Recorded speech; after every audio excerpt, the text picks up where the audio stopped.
All right, team, bring it in. We got to get this strategy down for our upcoming game. We got a new team member that's on board today, Joe Shambaum, coming over from Westview University. He's our new running back. And so, Joe, I hope you watched film before coming to our team meeting today. There's a lot of huddle highlights that I needed you to take a look at and get acclimated to our playbook and our strategies for the upcoming game. Jill is our quarterback. She's going to be leading us in this game, this upcoming game against our arch rivals. And so, Joe, there may be a time where Jill will hand it off to you and help us go in and score to win the game. Absolutely, Coach, and thanks for having me. And Jill, and we're the 1-2 punch. I know we're gonna make it work. Don't worry. Joe, I'm so excited to hand you the ball. I can't wait to work with you here, and I'm really excited about beating our arch rivals today. So, Coach, what tape did you want me to watch? Like, what was there? Was there something specific? I just want you to get acclimated on the defensive alignments that you're going to be going up against as we, run the ball down the field and the different game plans that we have strategized for against our arch rivals. So defensive tape. Well, we never really watched too much defensive tape at the last place. I mean, is it really needed? You guys Coach, didn't watch worry. defensive tape? You know what, Coach? I got this. You can count on me to take Joe under my wing, and I'll explain to him how things are done here. I know it's going to be a transition for him, but I can take him under my wing, Coach. Sounds good. Well, that'll be fun. But so Jill, tell me some of your strategy. Like, are you more of a pass off right or left? Like, do you halfback passes? Like, what kind of strategy do you use? Well, it all depends on the situation, Joe. So here at our school, right, we gotta look down the field. We gotta read the other players. We gotta really, dial into what's happening. So it's all situational here. So, I don't know where you're coming from. It sounds like you did things quite differently there, but don't worry, you're gonna get the hang of things here, and we're gonna make sure that you do. Okay. I mean, Coach, is there a running back coach that I should go talk to as well, or is it just you? I coach the running backs as well, so I'll be in your positional meeting so we can go over our strategy for the upcoming game. Yeah. Sweet. And then, do I get to play special teams as well, or am I just doing running back? And do I have a fullback? Like, what's going on? Take it easy, Joe. We got to get you on board to learn the playbook, and then we'll get you on special teams. Okay. All right. Fair enough. I mean, yeah, Coach, he doesn't understand. Here, you got to prove yourself here, right? You got to prove yourself first. And absolutely. Hey, I got high goals and high expectation, guys, and I've heard nothing but the best from everyone else about you guys and this whole team. And sign me up, and I'm ready to go. Glad to have your board. I love that energy that you're bringing. Now we just got to back it up with some results, Joe, because we really want to win this game. You hear me? We got you. Absolutely. All right, let's go.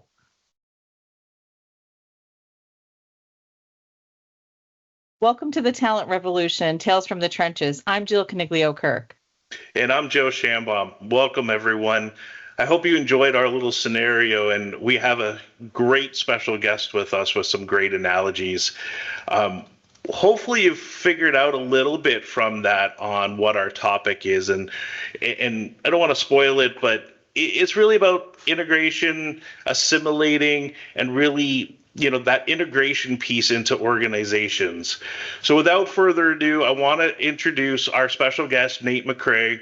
Nate has 20 years in talent acquisition, started his career in the Navy, worked through a variety of different corporate roles in talent acquisition, and then most recently, high school and Division II football coach.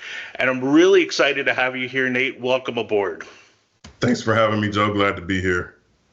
Absolutely. So Nate, give us a couple minutes of your background and kind of introduce yourself a little bit more if you'd like. Yeah, absolutely. I have 27 years of talent acquisition / recruitment experience. It started when I was in the Navy. My last duty station, I did Navy recruiting, and then I transitioned over into corporate recruiting. And so worked my way up from working at agencies, running my own desk, to transitioning over to the corporate side of things. Worked in a lot of different industries, automotive, software development, nonprofit, startups for cloud tech companies, and just worked my way up the corporate ladder, and currently pursuing my next opportunity. Absolutely. And so you mentioned something, Jill, we might need to do this topic, but military or recruiting is not easy from what I'm told. So that could be a whole nother episode that we need to think of. Absolutely. And I'm sure that you've got some tales from the trenches too, with your military background and being a veteran of the TA function for your tenure. I'm sure you've got some stories, and hopefully we'll get into those in a little while here. But we're so excited to have you with us, and we'd love to hear a little bit about your successes, and I think some of your lessons learned on the job as you kind of look at how do you successfully integrate new team members, right?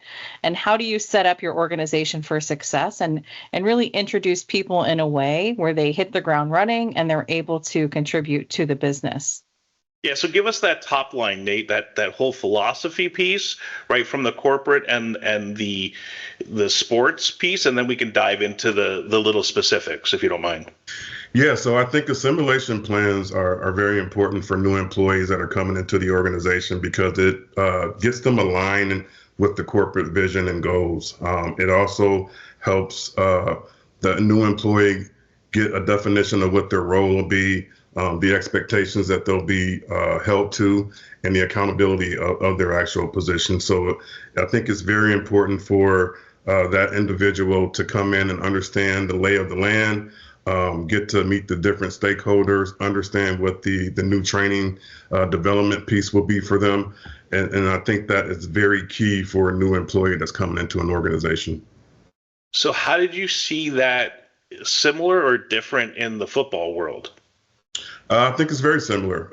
As a coach, when I have new recruits coming in that are coming in as freshman football players, I have an assimilation plan for them. For example, when I was in Wisconsin at the D3 school, Carthage College, and I coached the running backs coach, I had an assimilation plan for my incoming running backs. And that plan was to understand how they watch film when they're watching the opponents and themselves. But also if they know what to look for after coming out of the huddle and they survey the opposing team's defense right before we start to snap the ball. They have to very quickly look and scan that defensive alignment to understand what the predictability will be for them when they're getting the ball and which hole to hit and which direction to go in. And so how to leverage that. And so, having that football IQ, being able to think quickly on your feet, make adjustments when you're thrown a curveball or hit an obstacle, but continue moving on with the mission and gaining yardage and possibly a touchdown. So there's a big assimilation plan that's put together for my incoming running backs. So that's the technical aspect of it. What about the culture piece? Because, there's a huge culture in a football team, same with the company cultures. How were you able to, was there any culture assimilation or integration? Definitely. So from an assimilation standpoint regarding culture, I have to have a football player that has good grades. And so GPA is big for me. And, if the kid's not getting a good GPA, then he's not going to be available during the season because he may be ineligible. So if grades are a concern, it's something that I would probably back off of. And so GPAs are key for me. Are they a good community person? How do they treat their family members and their parents, their brothers and sisters? How do they act in school, outside of the classroom, when they're with their friends, what they're posting on social media? All those things I take a look at when I'm looking at players to recruit for my positional group. Sounds familiar when recruiting recruiters. Not a lot different, right? Just maybe looking at a few different pieces, but so many similarities. Very much so. Like way back when we originally did it, for everyone to know, Nate and I have worked together a couple times, and one of the organizations we integrated a 90-day kind of integration plan, right? And we did it, we bucketed in by 30, 60, and 90 specific areas, and every company has done it differently. And Jill, I'm sure you've done something similar at other companies, maybe not called it assimilation, but I'm just thinking other companies would want to do this differently, right? What other ideas or thoughts? How do you break it down into smaller components, right? So if we were to try to take this big assimilation and look at 90 days, maybe where do you start in kind of identifying what the key areas of breaking it down into are? What are the key components? Is that kind of your question, Joe? If we go into corporate and just business world, what kind of buckets would people think you would suggest, right? And I think this aligns to small, medium, and large companies, profit, Right. nonprofit, et cetera. Just ideas so people could think of, what's that starting point that they kind of want to, they got a blank sheet of paper. What do I do, right? Yeah. And depending on the size of the organization, you can start at the 90-day simulation plan, and it could be organized to the point of where who they're going to meet with within the organization cross-functionally, whether it be engineering, manufacturing, sales, marketing, purchasing, and so on, program management or what have you, and then those stakeholders that they're meeting with. Is it in the same building or is it in a different city or state or country? And so that plan is put together, and maybe 90 days is a little aggressive. Maybe it needs to be stretched out a little bit more, because if your organization is pretty big and they have to go to different countries, then they have to travel, right? And so just being able to visit different divisions and departments and to understand the lay of the land of that specific division or business unit, maybe get some training on the type of products that they're dealing with, and then the trainings that they'll have to attend. It just really depends on the size of the organization and the structure of that assimilation plan. Yeah, Nate, one thing I heard you say early on in this conversation that I think is really important to point out is that people coming in really need to understand the big picture and the overarching business objectives, right? I think sometimes departments are so eager to get that resource on board. Maybe it's been a long recruitment process. They just really want to kind of throw that person into the mix and, kind of get them working. And I personally feel like, you're flying blind if you really understand that business context and really what the organizational needs are, what the overall mission is. I don't know how you see that, but I feel like that's a really fundamental part for me, where sometimes we skip that part. I think it's really important to kind of give that context. What are your thoughts on that?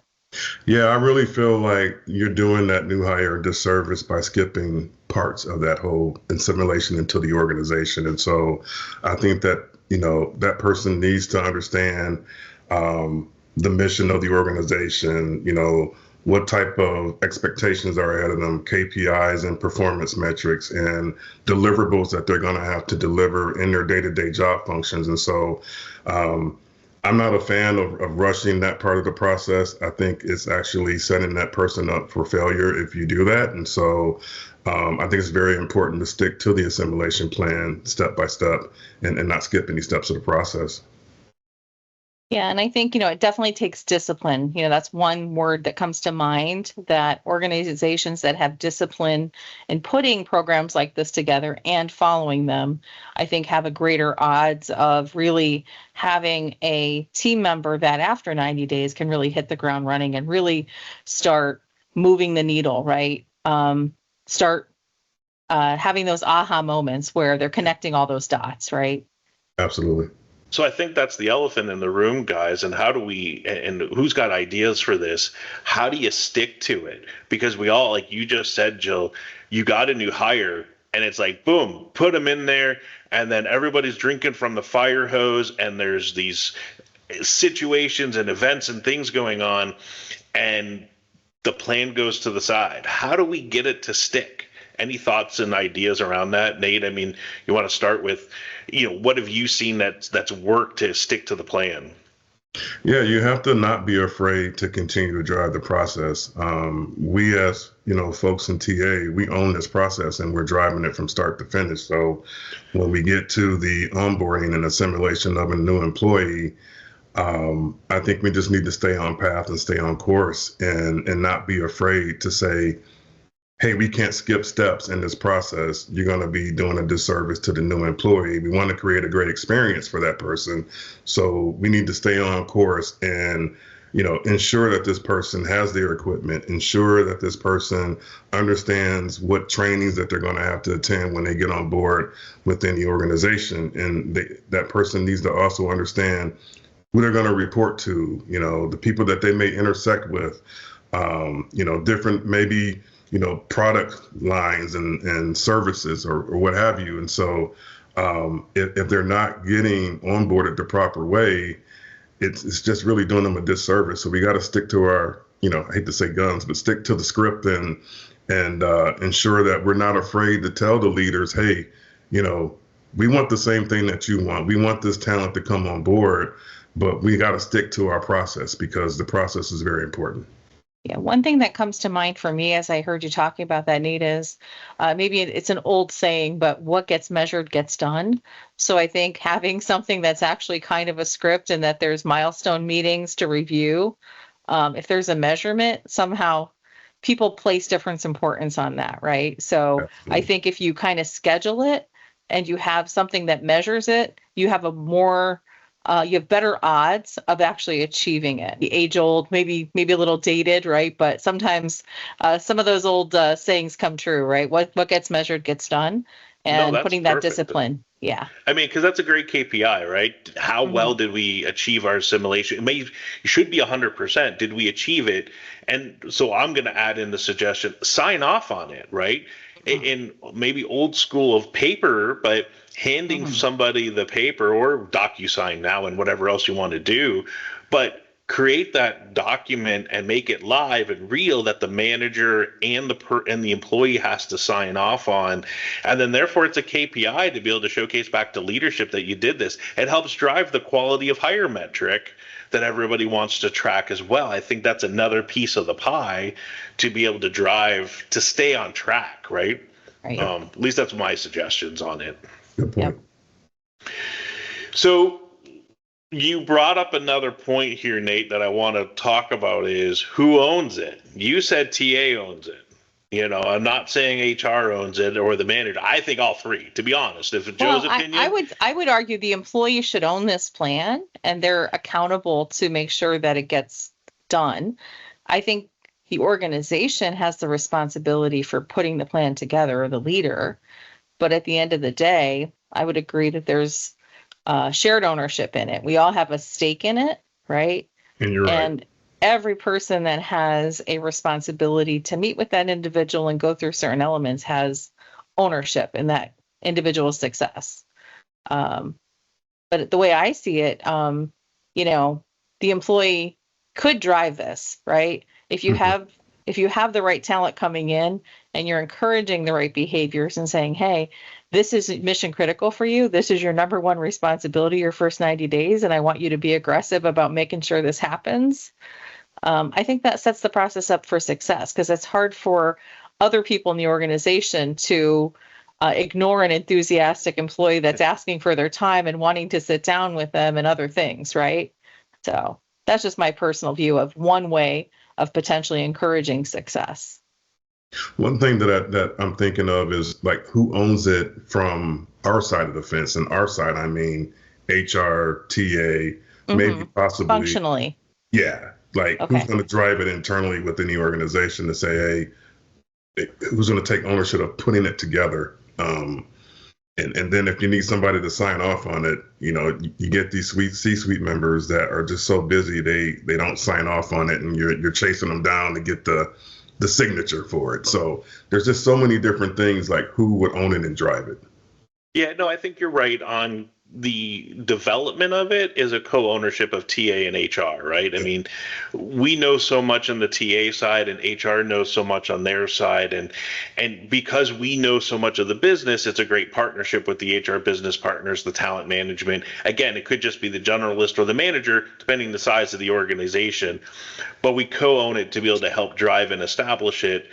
But I do like your point, Jill, that the employee owns a big portion of it. Shouldn't be, well, my manager didn't let me do this. It should be, no, I need to drive this. I want to be integrated and connected. So I feel I don't want to go look for another role, right? And it shouldn't just be a metric or a KPI on a dashboard. It should be that should be a proud moment of, listen, if we really did these assimilation and integration plans appropriately, our quality of hire goes up, our attractiveness goes up, it gets known, people want to come here because of how integrated both technically and culturally you get inside of that organization. So there's a lot of intrinsic value I think you see out of it. And I think there's, we rush to hire people so fast and then throw them into the mix, and it gets lost. And I think this is a huge topic that I think needs more attention. I would ask the question. There's probably someone out there listening saying, you know what, I have no idea. I'm not exactly sure what all you're all talking about. You guys must work for big fancy companies with all these COEs, and I'm just me, and I wear so many hats. Like, where do I get started here? And how do I drive this if I'm the solo HR person, right? And I don't have the right resources. I'm sure you've been through this process before. Can you give somebody advice in that situation and the best way to approach this? Yeah, the best way to approach it is just you got to have dialogue. If you're a one-person show, then you got to have dialogue cross-functionally to understand how this should flow, or if you're putting it together, how it should flow or how it should look on paper. This may start off as just brainstorming on paper when you first put it on, writing it down, and then you're going to structure it the way it makes sense as you start having conversation cross-functionally to understand, depending on who you're hiring, how the flow will operate.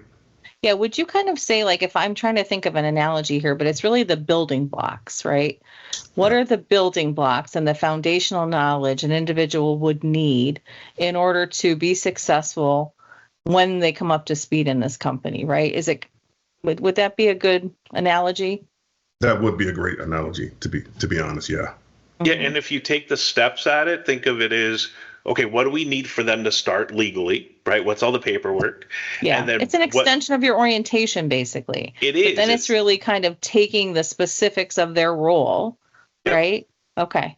And then you're building it out, and how you start off with one, and then you build from there, right? Because then, we typically, and I see in a lot of smaller, every size company, well, the first day is usually planned, right? Some orientation and integration and meetings, and maybe they take them to lunch.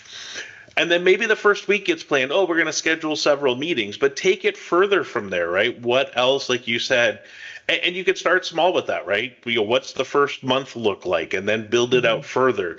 Think of it this way. What are the tools, systems, and processes that these folks need to be successful?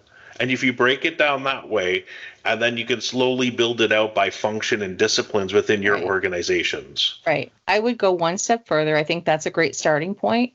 I would say, in addition to what are the tools and processes, why are they important to the business, right? And kind of marrying it with that contextual information, right? Why is this critical here? What is this result in as we bring this person on board, if it's a recruiting thing, right? Just kind of the why. So it's a bit of the infrastructure framework, but it's also how these people come to play together in the organization, right? And breathing life into it, right? Rather than it being policies and other things, kind of, these are how these people come together and how the company works in order to deliver a product or a service, right? This is how we make money, right? So you're kind of layering in those other aspects of it as well. So it's not just this mechanical, methodical, step-by-step thing, right? So that's kind of. So all of those things that I kind of mentioned in my mind, those are all conversation starters, right? So it's a piece of paper or a document or a file, whatever you want to call it, is, okay, what is XYZ tool? Someone has to explain that to them, right? It's not going, and this is why we use it, and this is how it's used, and this is how we do XYZ with it, right? So, yeah. So I think some companies fall flat in the world of saying, here's a book, or here's a handbook, or this explains this tool, but it's missing all of that context and all of the important things that it takes you a long time to figure out on your own. Well, right? I mean, I'm going to go back to our initial piece, right? Here's a tape of the football game. Go watch it. Without the context, or, hey, another coach or person pointing out different things, I'm going to say it's what 20% useful, right? Yeah, you need that roadmap, right? That's what you were talking about, Nate. You're training the person and telling them what they're watching for and why, and why it's going to be important, and then what they're expected to do with that information ahead of them watching it, right? Absolutely. So otherwise, like Joe said, you're just watching something going, I have no idea why I'm watching this, right? And then you've kind of lost the opportunity. So I think that definitely was a great analogy to highlight what we're talking about here.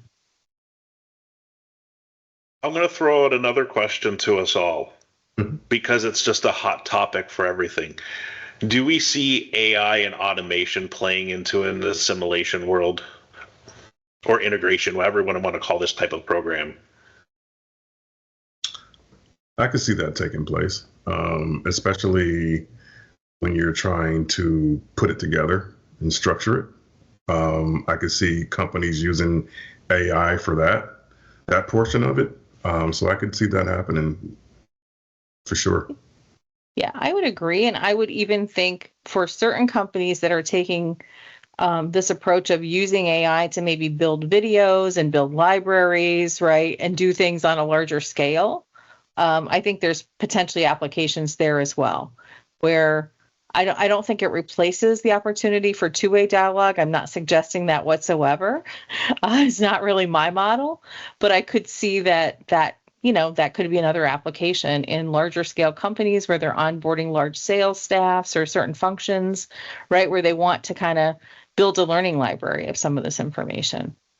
I guess if I'm going to go big, because I like to go big or go home, I could see, and I think, and again, we're not sponsored by anybody, but if you take a Paradox, for example. But we could be, no.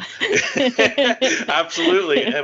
Wink, wink, FYI, you can message me at. But if you look at a Paradox, which really is a big tool that helps people apply to jobs. I don't know if anybody's seen that, if they've applied to jobs in the past. And Nate, I know you're looking right now. Have you seen that? They walk you through that piece of it. So I could see some type of AI agent being created to help you do this onboarding. And it walks you through this whole process, which then documents it and then gets you your data so you don't have to do anything manual. Again, I don't know if it's out there, but I'm sure it could be built. And probably for more well-established, long-term, bigger companies that have it and want to play into that. A small company might be difficult, right? Unless there's a plug and play. But I could see something, because that's it has to be updated. But you build it, it's probably going to stay 85-90% of the same things, unless there's a big overhaul of a culture change or obviously updated goals every year and things like that. But I could see it. I could see that being leveraged. I could see it being leveraged, but my concern would be we're taking away the human side of a very important key piece of the process. So at what cost are these companies going to implement something like this? I don't like it personally because so many things can happen and go wrong. So I wouldn't be a fan of it. Yeah, I would also say the context of the business is constantly changing. So I really don't know how you could really anticipate all of those things and how it really could do the same level of work that a human could, right? Yeah. So I think there's certain aspects to leveraging it, like maybe getting started on a framework, right? Those kinds of things. But I do think that organizational knowledge, that cultural piece, those aspects that are kind of that tribal knowledge that's so important. I think those unwritten rules that no employee handbook tells you, but those are the secret rules to survival in an organization. Those have to come from the actual people in the organization, right? Very true. Yeah. So, we talked about one measurement, which was like a quality of hire side of things, but truly, I don't know if there is any ideas on how do we know that this person is up to speed? We got them up to speed maybe faster, right? They're fully utilized and useful and in the grain of things, and whatever that, if we can get them 90 days, 6 months, what other kind of metric or that thing to know that, hey, this worked? Any thoughts around showcasing how it could be done besides like I said, that quality of hire metric? Well, I would say that from the last organization I worked at, I had my recruiters do 30, 60, 90-day check-ins with the new hires. And so, and beyond, just to check in after that point as well. But to just have a conversation with the new hire to understand how the experience has been since day one to day 90. Is there any concerns that they may have regarding their current role, their responsibilities that they were told that they would have during the process of interviewing for the role? Have they, started all their trainings, or did they even go to training yet? Because there's been some scenarios where people start and they haven't attended training because they're so swamped with their day-to-day work functions, they can't get the training done. And so just gathering data and information on how that whole transition went from day one to the day 30 to day 60 or day 90. And so just collecting that data and then coming back as a team to discuss it and see how we can improve moving forward. Jill, I mean, you've onboarded how many hundreds of people in your career? How do you know when they're integrated effectively? Yeah, I would say I think we all learn as HR professionals who our leaders to watch are and who the ones that maybe we don't need to coach and follow up with as much. I hate to say that, but some leaders need a little more special attention and care with helping their team members get onboarded. So I would just say that's a tip I have in saying spend your time on the people need the help. If your time is limited, that doesn't mean you shouldn't have the check-ins with everyone by all means. But I definitely learned over my course of my career, there were certain areas I really needed to focus on. I think there's telltale signs. If you look at trends and you look at turnover in certain areas or key parts of the organization, right? So if we look broadly at the organization, I would have a roadmap of where do I really want to make sure I'm diving deep, right? And talking to every person maybe versus a representative sample. So those are just some tips I have into saying, I think those conversations with people, just checking in with them. How are things going? What feedback do you have? We're looking to improve our process. I think I've gotten some actually really good feedback from employees where not everybody's really on the same timeline, right? Depending on what they're doing and what's happening in an organization. I've gone through hiring people when there's a reorg happening and things are somehow working a little bit more slowly during that time, right? So I think we have to realize as much as you plan things, there's no optimal time. You also have to use your common sense as to not being so rigid and stuck to a plan and the timing of it. You need to do things when it makes sense, right? So there might be organizational needs to kind of prioritize one thing over another or pull some things ahead or to push some things out, right? I don't know if that makes sense to all of you, but those are some things I've seen in my career that I think are real worlds that have come to play.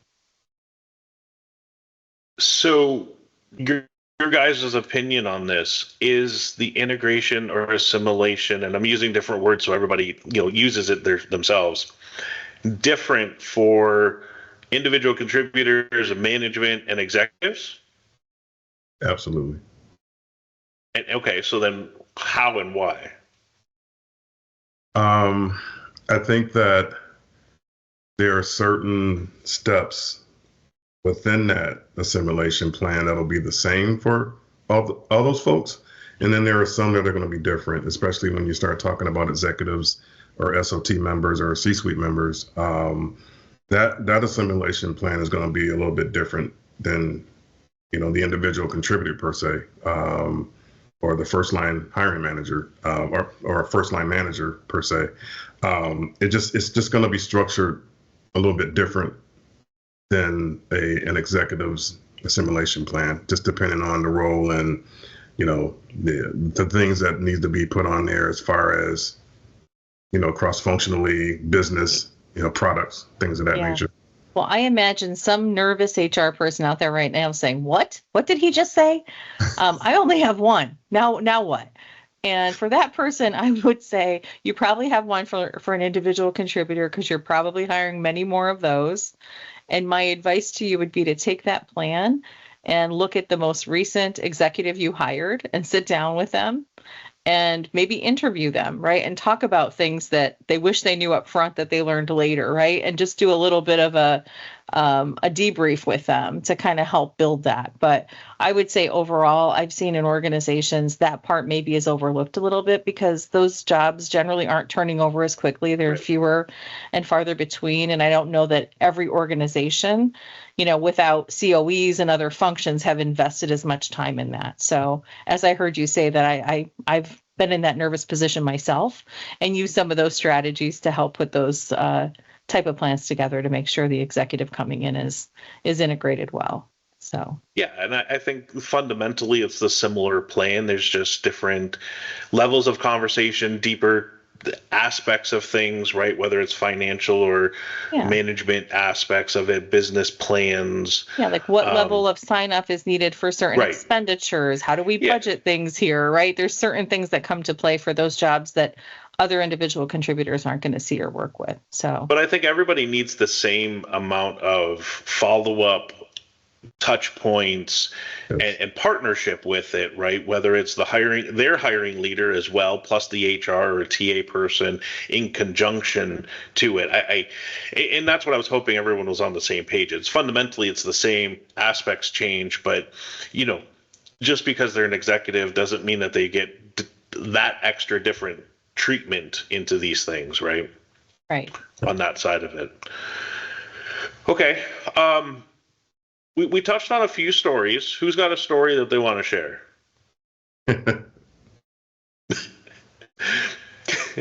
You're laughing, Nate. What's going on? What's in your head? I have to think about this. Somebody else go first. Has to be G rated, Nate. We're rated G. Yeah, I'm just going to say, I think fundamentally, this, for me, assimilation started with the business problem of how do we speed up the integration and effectiveness of new employees. And that's when I started a project years ago and it started with a core discipline and then it spread across. And that's the fundamental aspects of how I know these things. And then I've taken it to other organizations and it's morphed, right? It was bigger or a little bit less. And some companies took it on. Some said, well, we kind of do things a little differently and we adjust to it. And, there isn't a specific story of a success or failure into these things because I think it's all walking through and doing it, but I think at least having it was the big success that I have, right? And integrating that in there and ensuring putting things into place. I guess the biggest story and takeaway I would say was the mentor, right? Incorporating a mentor to the new hires, and it didn't matter the level, was a big piece. And in my mind, the mentor is not the hiring leader. So it gives them somebody else to talk to ask questions that isn't their boss, right? And that's not peer, necessarily right? The recruiter. A peer, someone else. So therefore they could help, usually inside of that group, because then they're dealing with the similar things and they could say, hey, what's this system for, right? Or, hey, how do I do this really quickly? That was a big takeaway that I had. And we integrated that in one other organization, and it sped up that onboarding even faster. Yeah, I think the other thing you find with programs like that, there's some people that really like to volunteer and be involved in those things, and it really helps them be more connected to the business. I think if you can get peers buy-in and advocacy for other new hire success, that's a huge win. It's just another reason to do it. Then you have kind of everybody kind of pulling for one another, wanting to support one another. It builds collaboration, right? There's so many reasons that those programs make a lot of sense. But there's also a lot of people that don't want to do that too. And you just gotta, so it's a great way to push somebody, but also ultimately if they don't want to, and then you can't have the same person do it all the time, especially if you're hiring a lot, because they still have their day job to do, right? So yeah, it's a balance for sure. So I have something, and Joe and Jill, you let me know your thoughts on this. So this is actually a true story of had a CEO that wanted to onboard a C-suite member.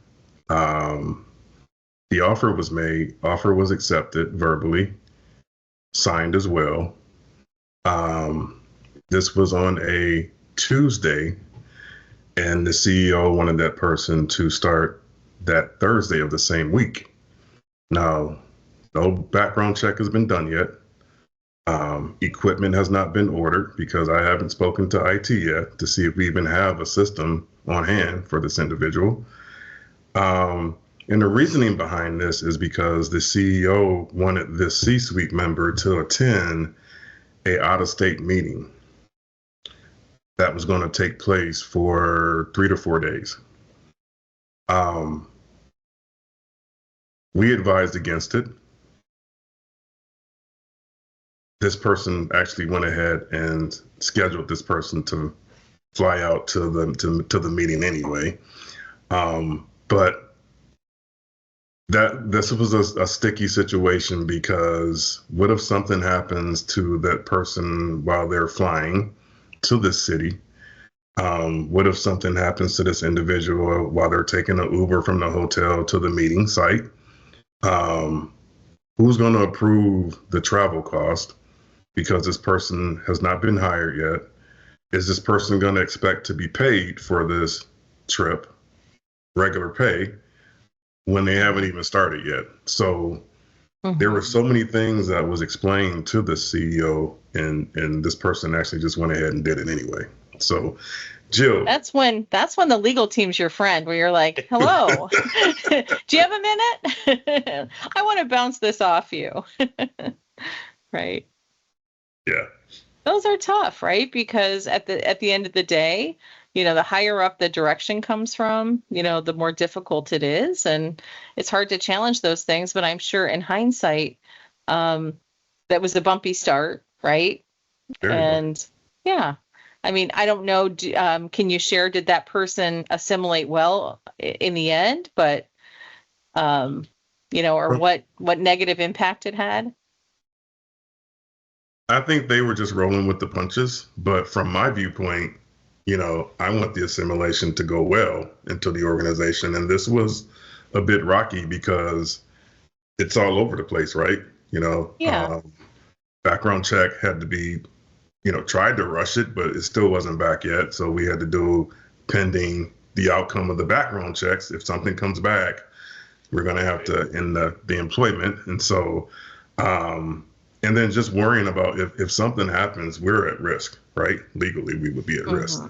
Yeah, not to even mention that you're probably putting this other person on the spot to say, well, starting in 2 days seems abrupt.